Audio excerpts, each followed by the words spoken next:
আমরা চলচ্চিত্র শিল্পী সমিতি আমরা আমাদের সাধ্যের বাইরে গিয়েও আমরা চাই যে তারা সুস্থ থাকুক, ভালো থাকুক, তারা প্রত্যেকেই স্বাভাবিক জীবনে ফিরে আসুক। হয়তো অনেক সময় লাগবে।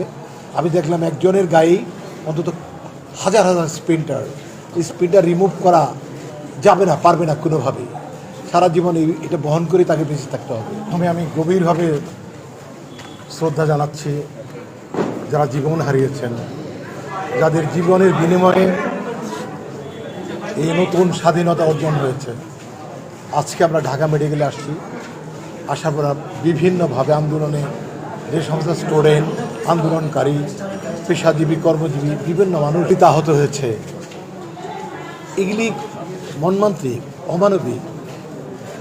আমরা প্রত্যেকটা সন্তান যারা স্টুডেন্ট, আমাদের ঘরে ঘরে স্টুডেন্ট আছে, প্রত্যেকটা পরিবারে জন্ম হচ্ছে স্টুডেন্ট। আমরা স্টুডেন্ট ছিলাম, আমাদের নেক্সট জেনারেশন আমাদের স্টুডেন্ট।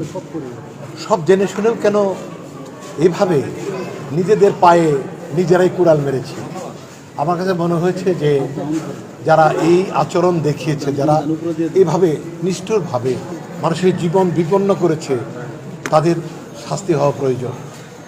আর তার চেয়ে বেশি বলতে চাই, বাংলাদেশ চলচ্চিত্র শিল্পী সমিতি শুরুর থেকে গভীরভাবে আন্তরিকভাবে এই সন্তানগুলোর পাশে ছিল, আছে এবং থাকবে।